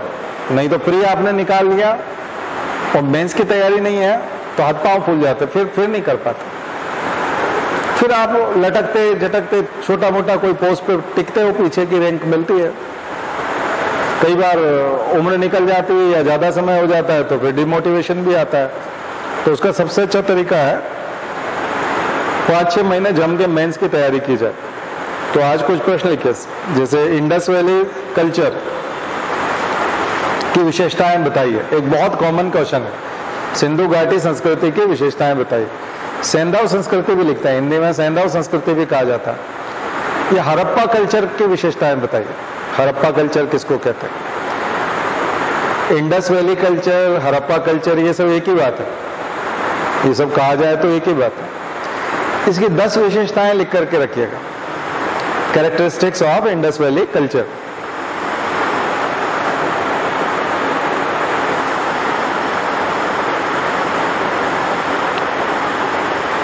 ठीक है, ऐसा ही ऋग्वैदिक कल्चर या वैदिक कल्चर की विशेषताएं बताइए, characteristics of, important characteristics of वैदिक कल्चर। वैदिक सभ्यता के या वैदिक संस्कृति के महत्वपूर्ण लक्षण, इंपॉर्टेंट कैरेक्टरिस्टिक्स। तो ये प्रश्न तैयार किए, ये बिल्कुल स्टेट लेवल की सर्विस के लिए तो बिल्कुल तैयार प्रश्न है। फिर यूपीएससी क्या करता है, यूपीएससी के 2 सैंपल क्वेश्चन मैं बताता हूं। यूपीएससी ने एक प्रश्न बताया, भीमबेटका में जो वॉल पेंटिंग्स है, वो वॉल पेंटिंग्स केवल ये नहीं बताते कि वो लोग कलाकार थे और पेंटिंग बना लेते थे, बल्कि उस समय की सोसाइटी के बारे में वो डिपिक्शन करते हैं, या उनकी इकोनॉमी के बारे में भी वो बताते हैं कि उनकी इकोनॉमी कैसी थी, उनका कल्चर कैसा था, उनकी सोसाइटी कैसी थी। तो आपको एक एक पिक्चर को डिस्क्राइब करके बताना होगा कि इस गुफा में, या एकदम पर्टिकुलर नहीं, लेकिन थोड़ा सा कि इन गुफाओं में इस प्रकार के चित्र हैं जिनसे ये पता चलता है कि वो सामाजिक रूप से संगठित थे, उनकी इकोनॉमी जो है वो सरप्लस नहीं थी, सब्सटेंशियल इकोनॉमी थी, रोज फूड गैदरिंग करते थे और हंटिंग करते थे, फूड गैदरर थे। तो ये चीजें आपको बताना पड़ेगी। वो अकॉर्डिंग टू पिक्टोरियल डिपिक्शन, कि पिक्टोरियल डिपिक्शन ये कहता है, ऐसे आता है, ऐसे करके आंसर आता है। तो वो थोड़ा सा लेवल उसका यूपीएससी का डिफरेंट हो जाता है। जैसे उसने संगम लिटरेचर के बारे में बोला कि संगम लिटरेचर जो है वो साउथ के केवल लिटरेचर के बारे में नहीं बता रहा, बल्कि उस समय की सोसाइटी और उस समय के इकोनॉमिक और बहुत सारी चीजों के बारे में बात कर रहा है ना। तो केवल वो उसकी बात नहीं करता। तो जब भी कभी कल्चर के प्रश्न आते हैं तो यूपीएससी का थोड़ा एनालिसिस डिफरेंट हो जाता है, तो अलग हो जाता है। जैसे अभी अग्निपथ योजना है, एमपीपीएससी को पूछना होगा तो वो बोलेगा कि अग्निपथ योजना की विशेषताएं लिखिए, तो आप लिख दोगे कि अग्निपथ योजना में 4 साल के लिए भर्ती करेंगे, ऐसा होगा, पेंशन तो नहीं होगी लेकिन उनको एकमुश्त 12 लाख रुपया दिया जाएगा। ये जो भी सरकार के नियम जो है वो आपने किताब में से रट लिए, या करंट अफेयर्स की बुक में से, या न्यूज़पेपर में से लिए, क्रॉनिकल में से लिए और आपने ले जाके चिपका दिए, तो आपका आंसर हो गया एमपीपीएससी का। यूपीएससी का आंसर दूसरा है। यूपीएससी का प्रश्न भी थोड़ा गुमा होगा। उसका प्रश्न इस प्रकार का बनेगा कि रक्षा के क्षेत्र में गोपनीयता, स्थायित्व, निष्ठा और निरंतरता का बड़ा महत्व होता है। प्रशिक्षण का बहुत महत्व होता है, और प्रशिक्षित लोग जिनके पास बहुत सारी गोपनीय जानकारियां हैं, इस प्रकार के जो लोग होते हैं, इन लोगों का लंबे समय तक सेवा का लाभ राष्ट्र हित में लिया जाना उचित होता है। और यदि इनको असमय आर्थिक असुरक्षा के साथ यदि समाज में छोड़ दिया जाए तो उसके बहुत सारे खतरे हो सकते हैं। उन विभिन्न खतरों और ऐसे लोगों का सेवाओं में किस प्रकार से सुनियोजन किया जा सकता है, उसके बारे में विस्तृत लिखे। ये बिल्कुल अलग प्रश्न हो गया। अब ये आपका रटा हुआ नहीं है, ये आपको आर्टिकल पढ़ना पड़ेगा बहुत सारे। द हिंदू के आर्टिकल पढ़ोगे, इंडियन एक्सप्रेस के पढ़ोगे, तब जाकर के ये आंसर निकलेगा, क्योंकि उसमें लॉजिक है। उसमें ऐसे ब्लंट आंसर नहीं है, सीधा सीधा वन लाइनर नहीं है, उसमें लॉजिक होंगे एक एक चीज, कि आखिर कोई आदमी सेना में इतने गोपनीय क्षेत्र में काम करता है, उसके बाद देश की सुरक्षा की बहुत सारी महत्वपूर्ण जानकारियां होती है। पुराने समय में राजा ऐसे लोगों को कोठी बना के देते थे, बहुत सारा पैसा देते थे, कई बार उनको कुछ गांव दे देते थे कि इन गांवों का आप लोग टैक्स वसूल करके अपना काम चलाओ। क्यों देते थे? क्योंकि वो बहुत महत्वपूर्ण आदमी है और उसके पास राजा की बहुत सारी सुरक्षा की बहुत सारी गोपनीय जानकारियां हैं। और यदि दुश्मन ने प्रलोभन दे दिया, रिश्वत दे दी कि देखो तुम्हारे बच्चे भूखों मर रहे हैं, देखो तुम्हारे पास, सब लोगों के पास तो कार आ गई है, तुम्हारे पास कार नहीं है क्योंकि तुम सेना में 4 साल के लिए चले गए थे, अगर तुम थोड़ी सी पाकिस्तान की इतनी सी मदद कर दो तो 4-4 कार घर में हो जाएगी, बहुत बड़ी कोठी होगी, 5। तो ये लोग तो बहुत आसानी से शत्रुओं के हाथ में पड़ सकते हैं, क्योंकि जब अभाव होता है आदमी के पास, आर्थिक असुरक्षा होती है, और उसने जॉब के लिए कई जगह ट्राई किया और उसका जॉब नहीं लगा, तो उसको देश से कोई लेना देना थोड़ी है। देश, देखिए आर्थिक रूप से आप असक्षम हो, देश बहुत सेकेंडरी हो जाता है बाद में। हमको लगता भले है कि ये ज्वार आता है देशभक्ति का और ये सब है, लेकिन देश तब तक है जब तक कि आपका पेट भरा हुआ है। देश जब तक है कि जब तक आपके बच्चे भूखे नहीं है। देश जब तक, इसीलिए जो कई लोग जो छुआछूत के विरुद्ध अभियान चलाते हैं वो यही बोलते हैं कि कुछ लोग जो है वो जूता अपने सर पे रख के चलते थे, क्योंकि जो अपर कास्ट के लोग थे वो इतना अत्याचार करते थे कि वो नीची जाति के व्यक्ति को बोलते थे कि ये जो जूता है ये पाँव में तुम नहीं पहन सकते। जब गांव के बाहर पहनना पहनो, लेकिन गांव में जैसे ही प्रवेश करोगे तो गांव में जैसे ही पहला घर आएगा तुम अपना जूता खोलोगे और अपने सर पे रखो। और हमारे घर के सामने से जब भी निकलोगे तो जूता सर पे होना चाहिए, पाँव में नहीं होना चाहिए। अब ऐसे आदमी से आप अपेक्षा करो कि वो देश के प्रति वफादार हो, क्योंकि वो आदमी यदि जूता सर पे रखता है तो उसको कितना गुस्सा आता होगा, क्योंकि उसने जूता खरीदा क्यों? पाँव में पहनने के लिए खरीदा। अब ऐसे में यदि वो पुलिस वाले के पास जाता है तो पुलिस वाला उसकी बात नहीं सुनता बल्कि उसी की पिटाई लगाता है। तो उसको देश के कानून में विश्वास कैसे होगा, रूल ऑफ लॉ में विश्वास कैसे होगा, वो कॉन्स्टिट्यूशन की रेस्पेक्ट कैसे करेगा? अच्छा, उसको क्या पड़ी है कि पाकिस्तान भारत पर आक्रमण करे, चीन भारत पर आक्रमण करे? जो आदमी जूता सर पे रख के चल रहा है उसमें राष्ट्रवाद की भावना आ सकती है क्या? उसको लगता है कि मैं इस देश पे कुर्बान हो जाऊं, इस भारत माता पर, इस तिरंगे के लिए मेरी जान हाजिर है, ऐसा वो सोच सकता है क्या? वो क्यों सोचेगा? क्योंकि उस तिरंगे ने, उस भारत माता ने, उस संविधान ने उसको क्या दिया है? जूता सर पे रखने के लिए। और अगर वो उसकी शिकायत करे तो उसी की पिटाई हो जाए। और वो दोनों दोस्त हैं, थाने वाला, उस इलाके का एमएलए, थानेदार और वो अपर कास्ट वाला, तीनों दोस्त हैं और तीनों साथ में बैठ के चाय पीते हैं और उससे जूता सर पे रखवाते हैं। देखिए, राष्ट्रभक्ति, राष्ट्रवाद, ये सब अलग अलग लोगों के लिए अलग अलग मायने रखते हैं। जब आदमी की 4 साल बाद नौकरी चली जाएगी और उसकी स्थिति बहुत ज्यादा दयनीय हो जाएगी, भूखों मरने की नौबत आ जाए, ऐसा घर में कोई एक बीमार हो गया तो इलाज कराने में ही 12 लाख तो खर्च हो जाएगा, वो जो इकट्ठा 12 लाख मिलेगा। आप जानते हो अस्पतालों में कितना पैसा लगता है। और अगर ऐसी कुछ परिस्थितियां आई कि उसकी स्थिति खराब हो गई और उसके बच्चे जो है वो भीख मांगने की स्थिति में आ गए, या उसकी पत्नी को बहुत सारे लोग परेशान करने लगे क्योंकि वो गरीब है इस आधार पे, तो उसमें राष्ट्रवाद की भावना नहीं आएगी। वो राष्ट्र की अगर महत्वपूर्ण सूचनाएं अगर कहीं बिक सकती हैं 1 करोड़ रुपए में, तो वो बेचना चाहेगा, क्योंकि उससे उसको 1 करोड़ रुपया मिल सकता है। तो ये चीजें समझने की कोशिश करना चाहिए।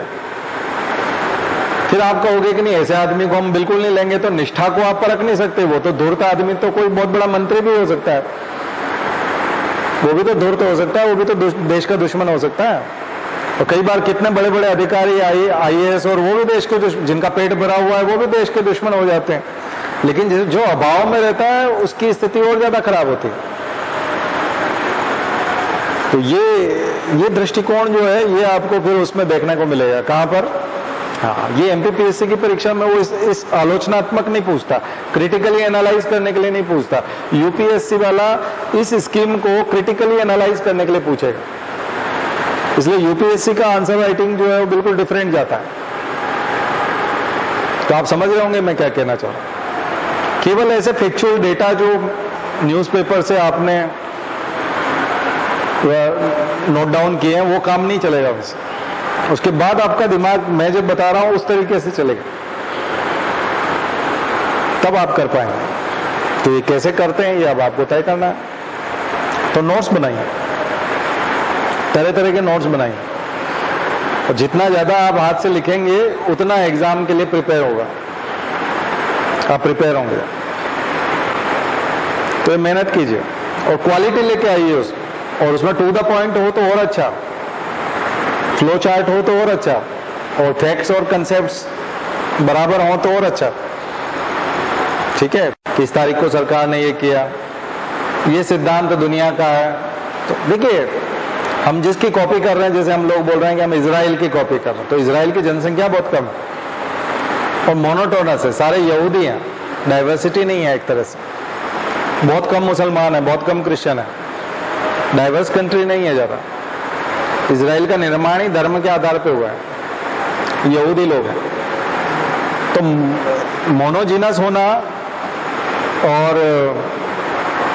डाइवर्सिटी नहीं होना और लिमिटेड पॉपुलेशन होना, भारत बहुत डाइवर्स कंट्री है, जनसंख्या बहुत ज्यादा है, बॉर्डर हमारी बहुत लंबी चौड़ी है और अलग अलग तरह के देश हमारे दुश्मन हैं। तो जियो पॉलिटिकल कंडीशन है वो भारत की और सबके अलग अलग।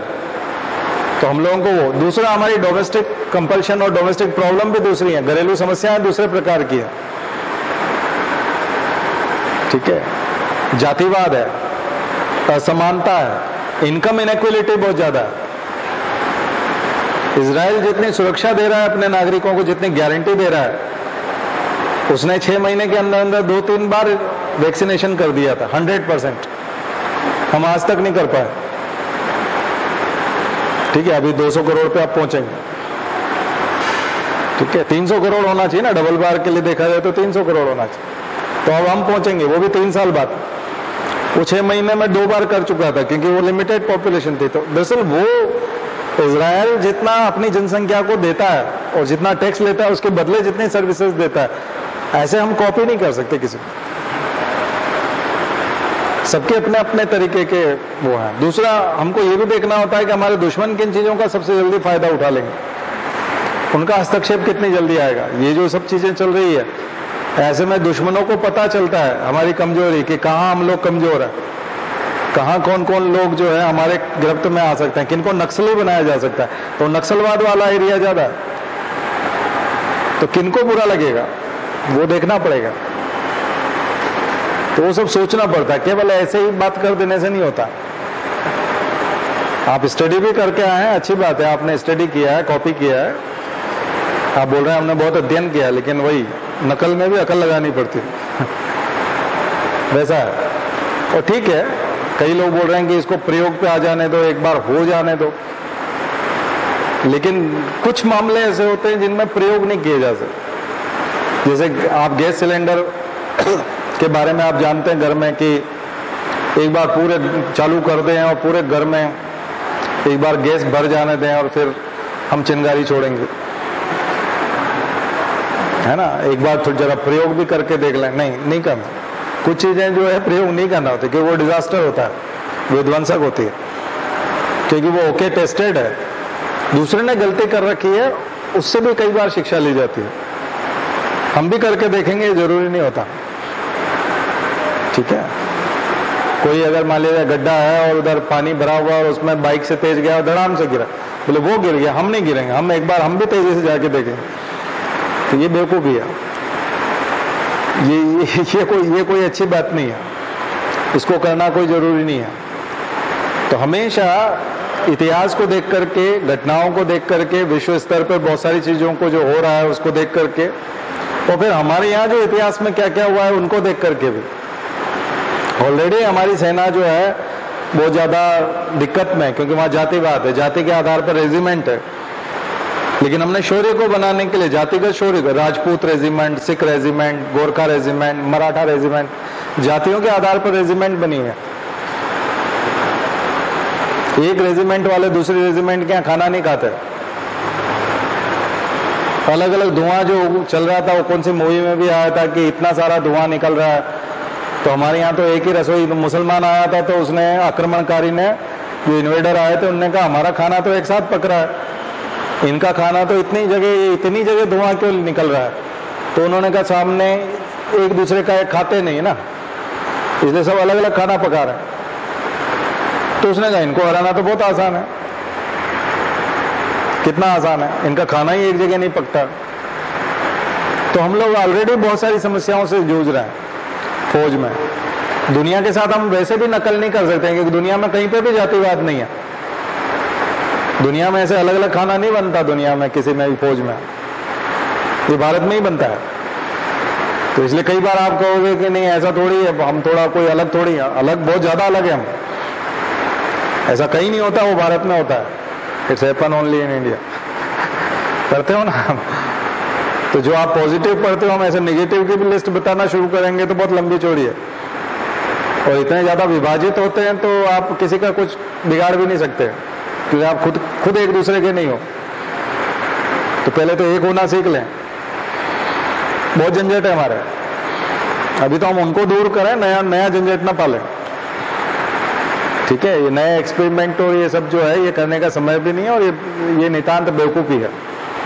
पर ये सब पढ़ना पड़ेगा, फैक्ट्स देना पड़ेगा और कंपेयर करके लिखना पड़ेगा, और थोड़ा पॉजिटिव भी लिखना पड़ेगा, क्योंकि सरकार कर रही है तो कुछ सोच समझ के ही कर रही होगी, तो ऐसा मान के कुछ अच्छा भी लिखना पड़ता है। तो क्रॉस कॉन्स दोनों लिखना पड़ता है कि ये हो जाएगा तो वो हो जाएगा, इसके बाद यूं हो जाएगा, उसके बाद ऐसा हो जाएगा, है ना। और सरकार के ऊपर वेतन और भत्तों का बोझ कम पड़ेगा। ठीक है, तो अगर वेतन और भत्तों का बोझ कम पड़ाना है तो दुश्मनी कम लो। दुश्मनी करना जरूरी है क्या? आप मोदी का 2014 से 19 वाला फॉरेन अफेयर्स देखो, बहुत एग्रेसिव फॉरेन अफेयर्स था, बहुत ज्यादा एग्रेसिव। एक भी पड़ोसी की इज्जत नहीं की है, न नेपाल की इज्जत की, न श्रीलंका की इज्जत की। नेपाल वाले को भी कुछ तो भी बोल दिया, और उसका मधेसी वाला हो करके उसकी सप्लाई चेन डिसरप्शन और उसमें काम लिया। नेपाल नाराज हो गया, वो चीन की गोद में जाके बैठ गया। उसको कहा, बोले पागल है राजपक्ष है और ये ऐसा ऐसा है, वो सब वो किया, वो चीन की गोद में जाके बैठ गया। अफगानिस्तान में पहले तालिबान से बात कर रहे थे, और तालिबान जब सत्ता में आया तो बोले हम तुमसे बात नहीं करेंगे, क्योंकि पहले बातचीत कर रहे थे तालिबान से। तो वो तो आतंकवादी संगठन पहले भी था, और अंग्रेज जाए, अगर अमेरिका जाएगा तो उसका तो सत्ता में आना था ही पहले से। पाकिस्तान से तो बात की नहीं, बोले तुम्हारी दोगली नीति है, तुम आतंकवाद जब तक बंद नहीं करोगे तुमसे बिल्कुल बात नहीं करेंगे। और बांग्लादेश को कीड़े मकोड़े बोला कि बांग्लादेश के लोग कीड़े मकोड़े हैं। मंत्री बोलता था मोदी जी का कि इन कीड़े मकोड़ों से क्या बात करना है। तो ऐसा करके पूरा तमाशा खड़ा हो गया। 19 तक आते आते पूरा हालत खराब, और इंडिया अकेला रह गया। फिर जाकर के फिर पॉलिसी बदली कि नहीं नहीं ये थोड़ा ज्यादा हो गया, और जो फॉरेन सेक्रेटरी था उसी को फॉरेन अफेयर्स मिनिस्टर बनाया, क्योंकि पहले का फॉरेन अफेयर्स मिनिस्टर पैदल टाइप, वो पता नहीं क्या क्या करता रहता था। तो इन्होंने कहा नहीं तुम ही बन जाओ।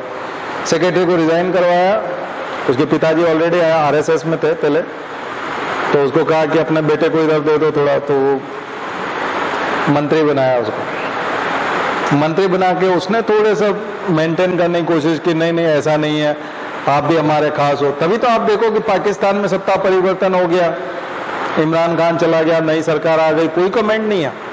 कोई कमेंट सुना आपने? सरकार का कोई कमेंट ही नहीं है, कोई खास कोई हलचल ही नहीं है। बल्कि श्रीलंका की मदद कर रहे हैं, नेपाल चले गए, नेपाल की मदद कर रहे हैं। बांग्लादेश नाराज हो गया था, वो कीड़ा मकोड़ा बोला, CAA NRC जो था वो डस्टबिन में चला गया। पहले तो ऐसा था कि कीड़े मकोड़े इनको घुसने नहीं देना, रोहिंग्या घुसने नहीं देना, बांग्लादेशी आएगा तो यहाँ इनको बिल्कुल नागरिकता नहीं देंगे। और CAA NRC को कोविड तो बहाना, लेकिन वो गया ठंडे बस्ते में।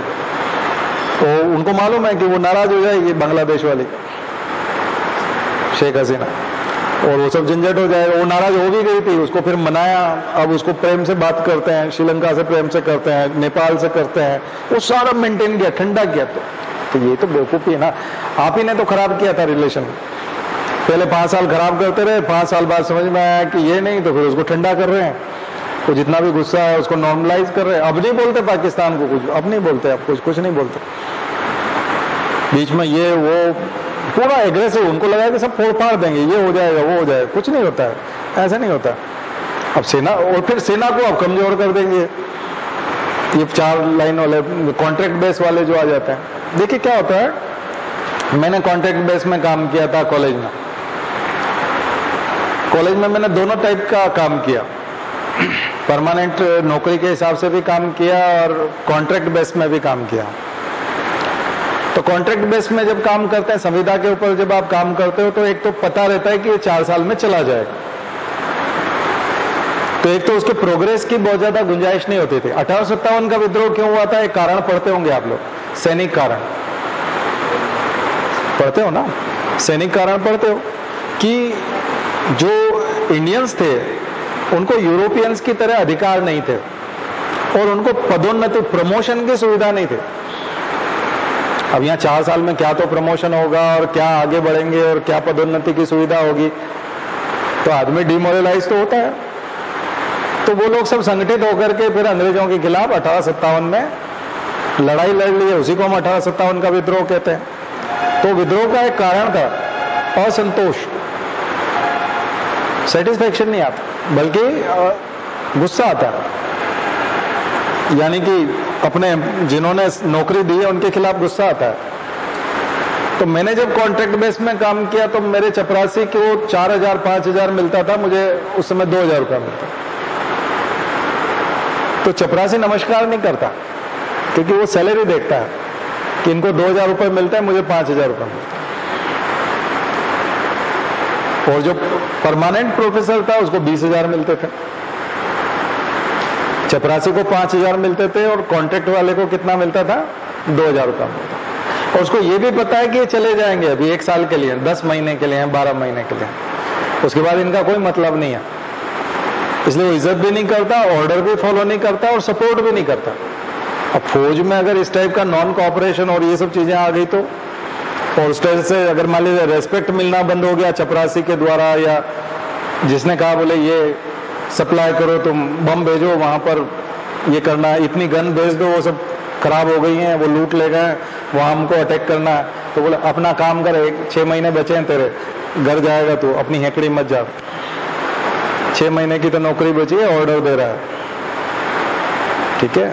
और तेरी पोस्ट ही क्या है, उसमें क्या होता है, हायरार्की बढ़ती है, जीवन भर प्रमोशन होता रहता है, आदमी में आगे बढ़ने का जज्बा होता है, बहुत चीजें होती है, बहुत चीजें, ये सब बहुत बारीक चीजें हैं, इनको नौकरी के उससे समझना पड़ेगा। आप कहोगे नहीं इससे फायदे ही हैं कि हमको पेंशन नहीं देना पड़ेगी, जल्दी निकाल देंगे, ये सब है, तो फिर क्वालिटी भी घट जाएगी। और दुश्मन तो आपने भयंकर बना रखे हैं, प्रेम से तो अब बोलना शुरू किया, वो भी मजबूरी में जब सब कुछ बिगड़ गया और चीन हावी हो गया, तो चीजें समझ रहे हो। तो ये मेरा अकेले का नहीं है, ये एनालिसिस सब अखबारों में घूम रहे हैं और बड़े बड़े लोग इस पर लिख रहे हैं, मैं तो बस केवल आप तक ला रहा हूँ इसको कि आप पढ़ो इन चीजों को। अगर पट्टी बंदी हुई है आँख की तो निकालो और उसको पढ़ो, देखो उन चीजों, क्वालिटी आएगी, लिखने की क्वालिटी आएगी, ठीक है, वही आपको लिखना है। बाकी तो खैर चल ही रहा है सब कुछ।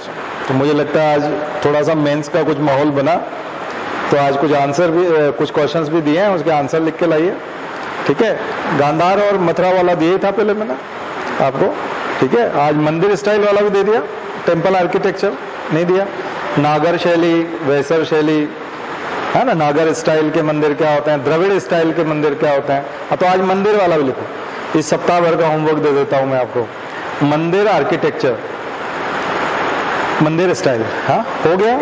गुफा वाला, चैत्य वाला, विहार वाला, वो भी लिखो। गुफा चैत्य विहार क्या होते हैं, इंडिया भर में गुफा चैत्य विहार कहाँ कहाँ हैं, कौन से प्रसिद्ध हैं, कौन से अच्छी स्थिति में है, कौन से बुरी स्थिति में है, ये सब लिखो उसको। राज्य भी लिखो, उसका जिला लिख सकते हो तो जिला भी लिखो, कौन से जिले में है, ठीक है। गुफा की परिभाषा, चैत्य की परिभाषा, विहार की परिभाषा, स्तूप की परिभाषा, गुफा, चैत्य, विहार एंड स्तूप। उसमें अजंता एलोरा की गुफाएं भी आएंगी, एलिफेंटा की गुफाएं भी आएंगी, बाघ की गुफाएं भी हैं, तो जहाँ पेंटिंग्स हैं वो गुफाएं भी हैं। तो cave paintings and caves, tourism के हिसाब से केव्स, खास करके वर्ल्ड हेरिटेज साइट्स तो जरूर लिखिए, जो वर्ल्ड हेरिटेज साइट्स हैं वो लिखिए, ठीक है। इसके अलावा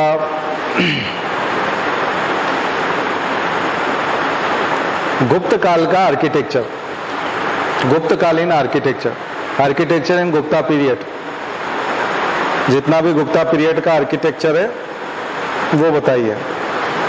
ज्यादा नहीं बचा है उसमें। बुद्धिस्ट आर्किटेक्चर वो तो आ गए, ये बुद्धिस्ट वाले हो जाएंगे। कौन से? विहार, चैत्य, स्तूप, ये बुद्धिस्ट आर्किटेक्चर हो जाएगा। इसके बाद सल्तनत कालीन आर्किटेक्चर, सल्तनत काल का आर्किटेक्चर, एंड मुगल कालीन आर्किटेक्चर, मुगल स्थापत्य कला, एंड ब्रिटिश स्थापत्य कला, ब्रिटिश आर्किटेक्चर।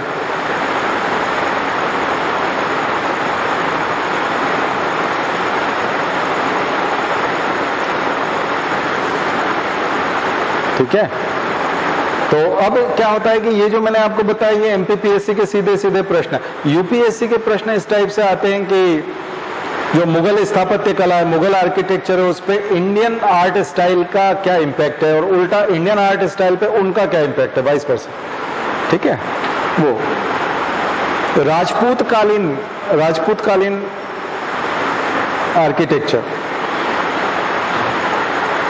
तो ये 1000 ईस्वी में जितने भी मंदिर बने हैं वो राजपूत कालीन है, खास करके राजस्थान वाले, दिलवाड़ा के जैन मंदिर और वो सब जब हम बात करते हैं तो राजपूत कालीन आर्किटेक्चर। इसके ऊपर मुगल का कितना प्रभाव है और इनका प्रभाव मुगल वालों पे कितना है। तो जब आप राष्ट्रपति भवन देखोगे तो राष्ट्रपति भवन का डोम जो है वो सांची के स्तूप जैसा है, सबसे ऊपर जो डोम रखा हुआ है ऐसा लगता है जैसे वो सांची के स्तूप जैसा है। तो उसमें बुद्धिस्ट वाला इम्पैक्ट भी दिखेगा, ब्रिटिश वाला भी दिखेगा, इस्लाम वाला भी दिखेगा, राजपूत वाला भी दिखेगा। तो राष्ट्रपति भवन जो है वायसराय हाउस जब बनाया गया था तो उसमें इतने सारे इम्पैक्ट आपको देखने को मिलेंगे। जब आप संसद भवन को देखोगे या फिर कनॉट प्लेस को देखोगे तो ये सब ब्रिटिश कालीन है, कनॉट प्लेस, सीपी और संसद भवन, पार्लियामेंट हाउस, ये सब। तो ऐसे करके आज इस सप्ताह का होमवर्क आप बनाइए और इस पे इम्पैक्ट एक दूसरे का लिखिए तो यूपीएससी वाला स्टाइल हो जाए। क्रिटिसिज्म, थोड़ा सा क्रिटिसिज्म भी लिख सकते हैं। ठीक है, क्योंकि ल्यूटियन दिल्ली बोलते हैं ना हम लोग, तो ल्यूटियन ने जो नई दिल्ली बनाई है, पूरी नई दिल्ली की संरचना, उसके द्वारा उसका आर्किटेक्ट कौन था? वही था। तो ये जब आप इसलिए एंगल से लिखेंगे आलोचनात्मक टाइप थोड़ा सा, और कहेंगे कि नहीं इसने कॉपी करने की कोशिश की लेकिन यहाँ ये नहीं हो पाया, वो नहीं हो पाया, उसकी खामियां। ठीक है, इस टाइप से जब कभी आप लिखेंगे तो वो यूपीएससी को मैच करता हुआ जाएगा। तो चलिए आज इतनी बात करते हैं। सप्ताह भर बिजी रहिए, खूब होमवर्क कीजिए। हाँ, ऐसे लिख लीजिए, क्योंकि कल्चर में से ही दे देता हूं मैं आपको।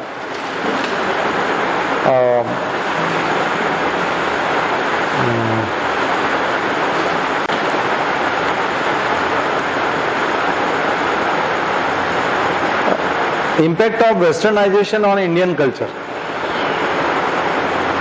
भारतीय संस्कृति पर पश्चिमीकरण का प्रभाव। Impact of westernisation on Indian culture,